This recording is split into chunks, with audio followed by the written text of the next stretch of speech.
अस्सलामुअलैकुम स्टूडेंट्स, मैं हूं एहसान और आप लोग देख रहे हैं डीप कंसेप्शन बायोलॉजी का चैनल। और आज जिस टॉपिक को हम डिस्कस करने जा रहे हैं वो टॉपिक हमारे पास सब सेलुलर ऑर्गेनेलिस है। उसमें सबसे पहला टॉपिक है चैप्टर 1 है biology first year.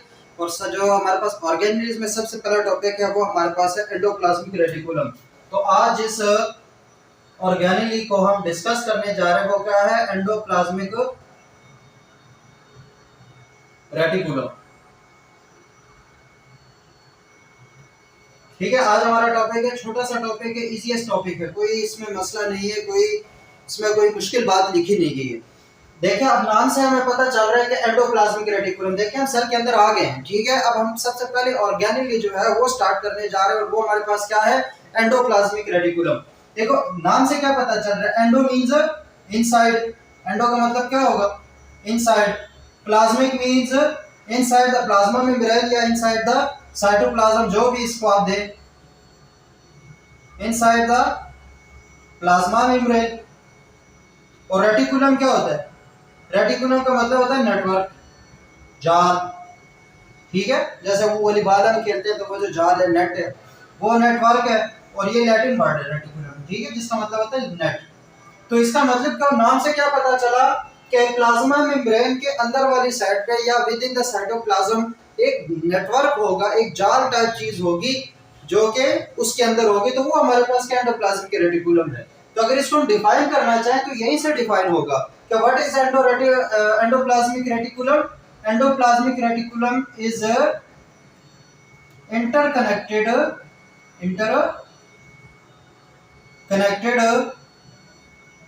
Network, interconnected network of what? Network of cisternae. ये याद रखना, क्या चीज है? सिस्टर्नी। सिस्टर्नीज का एक इंटरकनेक्टेड नेटवर्क है way from nuclear membrane to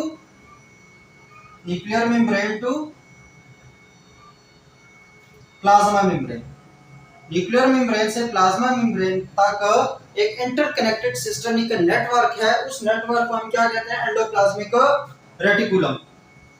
समझ आ गई?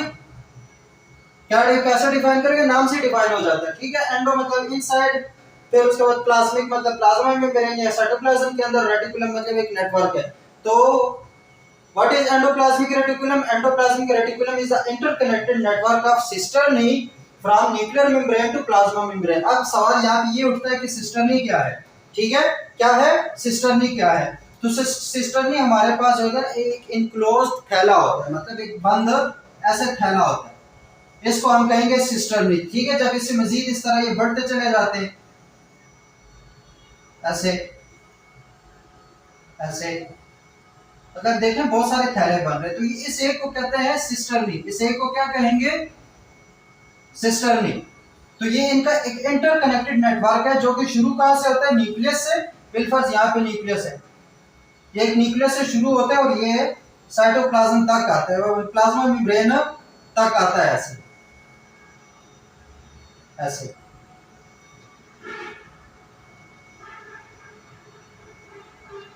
ठीक हो गया? इसको मजीद ऐसे ड्रा कर लेते हैं। तो ये एक इंटरकनेक्टेड नेटवर्क होगा किस चीज का? सिस्टर्नीज का। सिस्टर्नी एक जो क्लोज थैला सा होता है, इसको कहते हैं सिस्टर्नी। तो इन सिस्टर्नी का एक इंटरकनेक्टेड नेटवर्क होगा जो कि न्यूक्लियर मेम्ब्रेन से प्लाज्मा मेम्ब्रेन तक फैला होगा। उसको हमने क्या कहना है? Endoplasmic reticulum.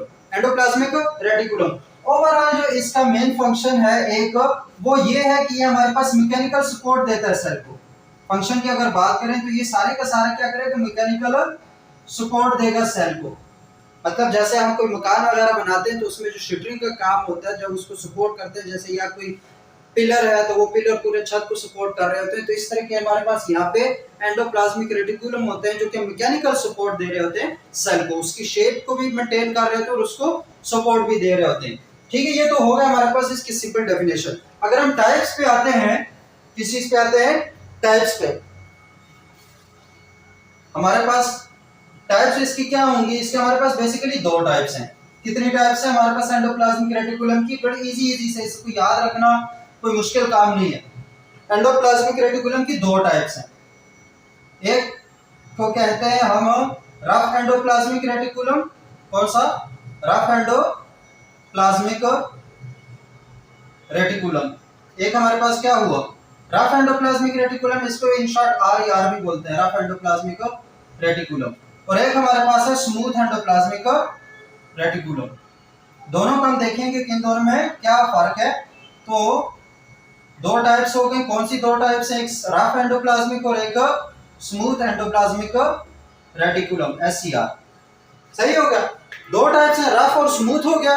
अब देखें, रफ नाम से पता चल गया, मतलब इसके जो अपीयरेंस है विद इन इलेक्ट्रॉन माइक्रोस्कोप वो रफ होगी, जबकि स्मूथ की जो अपीयरेंस अगर उसको हम इलेक्ट्रॉन माइक्रोस्कोप में देते हैं तो वो मुलायम होगा, वो रफ या खुरदरी नहीं होगी।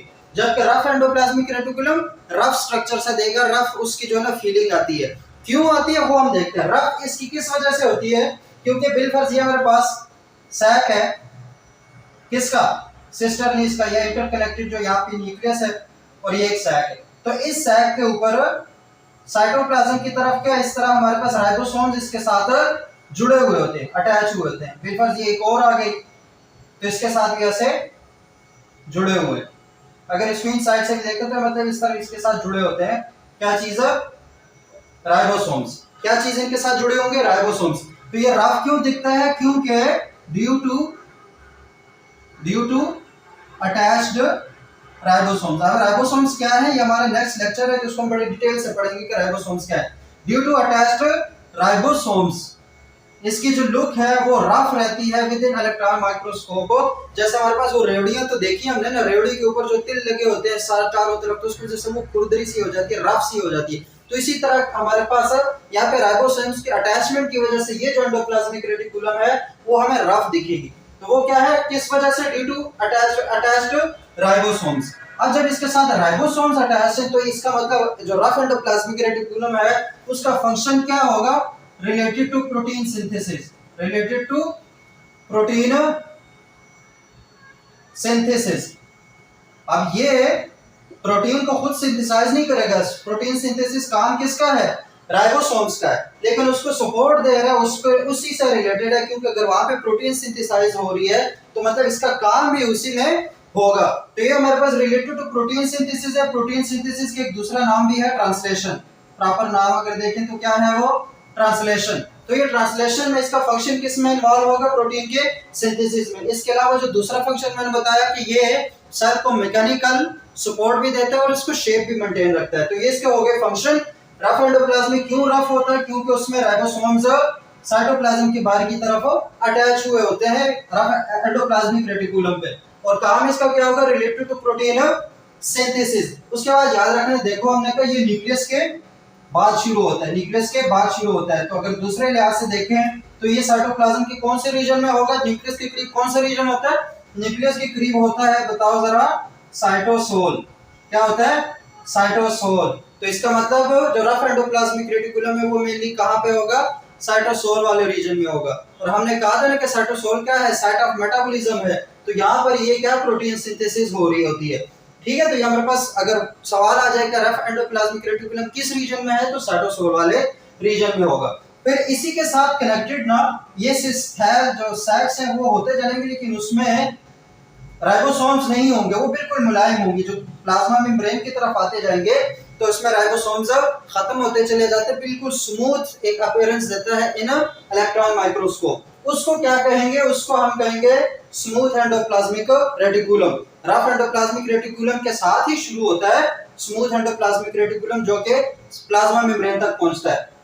स्मूथ एंडोप्लाज्मिक रेटिकुलम का पता चल गया किस पे, no ribosomes attached, no ribosomes attach, इन पे राइबोसोम्स अटैच नहीं होंगे, जिसकी वजह से इसकी अपीयरेंस जो है इलेक्ट्रॉन माइक्रोस्कोप में वो क्या होगी, स्मूथ एंडोप्लाज्मिक रेटिकुलम की वो स्मूथ अपीयरेंस होगी, उसी की वजह से इसका नाम पड़ा है। ठीक है, ये अगर इस पर राइबोसोम्स नहीं है तो ये प्रोटीन सिंथेसिस में इन्वॉल्व नहीं है, लेकिन इसके बहुत सारे फंक्शंस है। स्मूथ एंडोप्लाज्मिक रेटिकुलम के बहुत सारे फंक्शंस है। सबसे पहला फंक्शन जो है कार्बोहाइड्रेट्स की मेटाबॉलिज्म, कार्बोहाइड्रेट्स की मेटाबॉलिज्म, मतलब कार्बोहाइड्रेट्स का बनना टूटना ये सारा कहाँ पे हो रहा होता है, अगर कार्बोहाइड्रेट्स बन भी रहे हैं या फिर वो टूट रहे हैं, वो उनकी चाहे हाइड्रोलाइसिस हो रही है चाहे उनकी कंडेंसेशन हो रही है, कहाँ पे हो रही होती है, स्मूथ एंडोप्लाज्मिक रेटिकुलम में। इसके अलावा लिपिड सिंथेसिस, लिपिड्स जितने बन रहे होते हैं वो कहाँ पे बन रहे होते हैं, स्मूथ एंडोप्लाज्मिक रेटिकुलम, ऑयल्स हो गए, फैट्स हो गए, फास्फोलिपिड्स हो गए, स्टेरॉइड्स हो गए, अभी सारे फैट्स हैं, तो वो फैट्स कहाँ पे सिंथेसाइज हो रहे हैं, वो हमारे पास हो रहे होते हैं स्मूथ एंडोप्लाज्मिक रेटिकुलम में। इसके अलावा इसका और क्या फंक्शन है, अगर मतलब हम सेल्स को देख रहे हैं और लिवर या स्प्लीन हमारा उस सेल्स को देखें, तो वहां पर स्मूथ एंडोप्लाज्मिक रेटिकुलम ज्यादातर डिटॉक्सिफिकेशन का काम करता है। किसका काम करता है, डिटॉक्सिफिकेशन का, मतलब जो पॉइजनस चीजें होती हैं, जो जहरीली चीजें होती हैं, उनको डिटॉक्सिफाई करता है, तो उसको कम जहरीली या उसको फिर नॉर्मल चीजों में कन्वर्ट करते हैं ताकि हमारा सेल या हमारी बॉडी इफेक्ट ना हो। तो वो जो डिटॉक्सिफिकेशन ऑफ ड्रग्स है ज्यादातर वो कहाँ पे हो रहा होता है, वो स्मूथ एंडोप्लाज्मिक रेटिकुलम में हो रहा होता है। किसमें हो रहा होता है, स्मूथ एंडोप्लाज्मिक रेटिकुलम में। कितने फंक्शन हुए, कार्बोहाइड्रेट्स की मेटाबॉलिज्म भी कहाँ होती है, स्मूथ एंडोप्लाज्मिक रेटिकुलम में। लिपिड की सिंथेसिस, चाहे वो ऑयल्स हैं, चाहे वो फैट्स हैं, चाहे वो फास्फोलिपिड्स हैं, चाहे वो स्टेरॉइड्स हैं, लिपिड्स की सिंथेसिस कहाँ हो रही है, स्मूथ एंडोप्लाज्मिक रेटिकुलम में। फिर डिटॉक्सिफिकेशन ऑफ ड्रग्स कहाँ हो रही है, वो भी स्मूथ एंडोप्लाज्मिक रेटिकुलम में हो रही होती है। और डिटॉक्सिफिकेशन ऑफ ड्रग्स हमारे यहाँ कौन सा आर्गन ज्यादा करते हैं, एक स्प्लीन और एक लिवर, तो उनके सेल्स में फिर स्मूथ एंडोप्लाज्मिक रेटिकुलम ज्यादा होगी, क्योंकि वहां पे उन्होंने डिटॉक्सिफिकेशन करनी है। डिटॉक्सिफिकेशन जो है वो कौन कराता है, स्मूथ एंडोप्लाज्मिक रेटिकुलम। इसके अलावा ये कैल्शियम आयंस की स्टोरेज का काम भी करता है। कैल्शियम जो आयंस होते हैं उनके स्टोर करता है, उनके स्टोरेज का काम करते हैं, तो उनको स्टोर करेगा। और ये कैल्शियम आयंस हमारे पास कहाँ यूज होते हैं, कि जब ये कैल्शियम आयंस रिलीज होते हैं तो उसकी वजह से मसल की कॉन्ट्रैक्शन होती है। ये सेकंड ईयर में बहुत डिटेल से हम पढ़ेंगे, जब हम एक्टिन फिलामेंट्स या हम मूवमेंट ऑफ मसल्स पढ़ेंगे तो उसमें ये चीज बड़े डिटेल से डिस्कस की गई है कि कैल्शियम आयंस कैसे रिलीज होंगे, कहाँ वो अटैच होंगे और उनकी वजह से कैसे कॉन्ट्रैक्शन होती है। मतलब हाँ, जो हमारे बोन्स है या जो हमारे हाथ पैर काम कर रहे होते हैं, मसल जो काम कर रहे होते हैं, कॉन्ट्रैक्ट कर रहे होते हैं, रिलैक्स कर रहे होते हैं, तो वो कैसे कर रहे होते हैं, कैल्शियम आयन रिलीज होता है तो उसकी वजह से मसल कॉन्ट्रैक्ट करते हैं। तो वो जो कैल्शियम आयन है वो उनकी स्टोरेज कहाँ पे होती है, असल में वो हमारे पास होती है स्मूथ एंडोप्लाज्मिक रेटिकुलम में। किसमें, स्मूथ एंडोप्लाज्मिक रेटिकुलम में। और आप याद रखें जो कैल्शियम आयन की स्टोरेज ज्यादातर होती है वो मसल सेल्स में होती है। कौन से, अब देखो रेटिकुलम जो है हर यूकैरियोटिक सेल में होगा। एक बात ये भी याद रखना, प्रोकैरियोटिक सेल्स में एंडोप्लाज्मिक रेटिकुलम नहीं होता। तो जितने भी यूकैरियोटिक सेल्स हैं हर एक सेल में हमारे पास जो रेटिकुलम होगा, एंडोप्लाज्मिक रेटिकुलम होगा, लेकिन किसी में रफ वाला ज्यादा होगा, किसी में स्मूथ वाला ज्यादा होगा, किसी में दोनों होंगे। तो यहाँ पर जो मसल सेल की अगर हम बात करते हैं तो वहाँ पे स्मूथ एंडोप्लाज्मिक रेटिकुलम ज्यादा होगा। क्यों, क्योंकि उन्होंने कॉन्ट्रैक्शन रिलैक्सेशन करनी होती है तो उनको चाहिए होते हैं कैल्शियम आयंस। तो वो कैल्शियम आयंस स्टोर कहाँ हो रहे होते हैं, स्मूथ एंडोप्लाज्मिक रेटिकुलम में। तो अगर कोई कहे कि मसल्स जो सेल्स हैं वहाँ पे रफ एंडोप्लाज्मिक रेटिकुलम ज्यादा होगा या स्मूथ एंडोप्लाज्मिक रेटिकुलम ज्यादा होगा, तो जवाब क्या देना है, स्मूथ एंडोप्लाज्मिक रेटिकुलम। रीजन क्या है, रीजन यही है कि मसल ने कॉन्ट्रैक्शन रिलैक्सेशन करनी है तो उसके लिए उनको चाहिए होते हैं कैल्शियम आयंस। वो कैल्शियम आयंस ज्यादातर कहाँ स्टोर होंगे, स्मूथ एंडोप्लाज्मिक रेटिकुलम में। तो मसल सेल्स में इस वजह से स्मूथ एंडोप्लाज्मिक रेटिकुलम की क्वांटिटी ज्यादा होती है। सही हो गया, कैल्शियम आयन की स्टोरेज। और वहां पे इसको फिर हम कौन सा कहेंगे, सार्कोप्लाज्मिक रेटिकुलम। जब मसल्स की बात आए तो उसको क्या कहेंगे, सार्कोप्लाज्मिक रेटिकुलम। याद आया, मैंने कहा ना कि जब ऑर्गेनेल्स के बहुत सारे नाम है वो according to the cell type define होते हैं। वैसे तो एंडोप्लाज्मिक रेटिकुलम है, लेकिन अगर हम मसल्स की बात कर रहे हैं तो वहां पर वो क्या होगा, सार्कोप्लाज्मिक रेटिकुलम होगा। और उसमें भी ज्यादा क्वांटिटी किसकी होगी, SER की, स्मूथ एंडोप्लाज्मिक रेटिकुलम की। जो हमारे पास RER है, जो रफ एंडोप्लाज्मिक रेटिकुलम है, वो कम होगा क्योंकि वहां पे प्रोटीन सिंथेसिस हमें ज्यादा नहीं चाहिए, वहां पे हमें कैल्शियम की स्टोरेज ज्यादा चाहिए। तो ये हो गए एक। इसके अलावा ये बहुत सारे ट्रांसपोर्ट ऑफ सेलुलर प्रोडक्ट्स में भी इन्वॉल्व होता है। स्मूथ एंडोप्लाज्मिक रेटिकुलम जो है ट्रांसपोर्ट ऑफ सेलुलर प्रोडक्ट्स, ठीक हो गया। मतलब अगर कोई प्रोडक्ट है वो सेल ने बाहर भेजना है तो भी इसके थ्रू हो जाएगा, स्मूथ एंडोप्लाज्मिक रेटिकुलम के थ्रू। और अगर कोई प्रोडक्ट अंदर आएगा, बाहर से अंदर आएगा, तो वो भी कौन से रास्ते से आएगा, स्मूथ एंडोप्लाज्मिक रेटिकुलम। तो जो स्मूथ एंडोप्लाज्मिक रेटिकुलम है वो ट्रांसपोर्ट में भी इन्वॉल्व होता है। वो किस में भी इन्वॉल्व होगा, ट्रांसपोर्ट में भी। देखो रफ एंडोप्लाज्मिक रेटिकुलम का तकरीबन एक ही फंक्शन है, उस पर राइबोसोम्स अटैच हुए होते हैं, तो उसका फंक्शन भी प्रोटीन सिंथेसिस से रिलेटेड है। किससे रिलेटेड है, प्रोटीन सिंथेसिस से। जबकि जो स्मूथ एंडोप्लाज्मिक रेटिकुलम है उस पे राइबोसोम्स तो नहीं होते, लेकिन इसके और बहुत सारे फंक्शन होंगे। अब शॉर्ट क्वेश्चन में कौन कौन से फंक्शन हो सकते हैं, तो ये सारे पॉइंट्स लिखने तुम लोगों ने। चाहे इतना ही लिखो जितने बोर्ड पे लिखा हुआ, लेकिन पॉइंट सही लिखना है। क्या कार्बोहाइड्रेट्स की मेटाबॉलिज्म जो है वो भी स्मूथ एंडोप्लाज्मिक रेटिकुलम में हो रही होगी, लिपिड की सिंथेसिस भी स्मूथ में हो रही होती है, डिटॉक्सिफिकेशन ऑफ ड्रग्स भी कहाँ हो रही होती है, smooth endoplasmic reticulum of liver cells and spleen cells. उसके बाद कैल्शियम आयन की स्टोरेज भी कहाँ हो रही होती है, smooth endoplasmic reticulum in the case of muscle cells. उसके बाद ट्रांसपोर्ट ऑफ सेलुलर प्रोडक्ट्स, चाहे वो आउट मतलब इनटू द सेल हो या आउट ऑफ द सेल हो, दोनों में ट्रांसपोर्ट में इन्वॉल्व कौन होता है, स्मूथ एंडोप्लाज्मिक रेटिकुलम। और एक और एमसीक्यू, अगर एंडोप्लाज्मिक रेटिकुलम रिलेटेड हो मसल्स के, तब उस एंडोप्लाज्मिक रेटिकुलम को हम क्या कहेंगे, सार्कोप्लाज्मिक रेटिकुलम। उसको क्या कहेंगे, सार्कोप्लाज्मिक रेटिकुलम। तो that was all about endoplasmic reticulum. Endoplasmic reticulum क्या था, एंडोप्लाज्मिक रेटिकुलम हमारे पास सिस्टर्नीज का एक इंटरकनेक्टेड नेटवर्क था जो कि प्लाज्मा मेम्ब्रेन से सेल मेम्ब्रेन के दरमियान था। ठीक है, मतलब थ्रू आउट द साइटोप्लाज्म वो मौजूद होते हैं।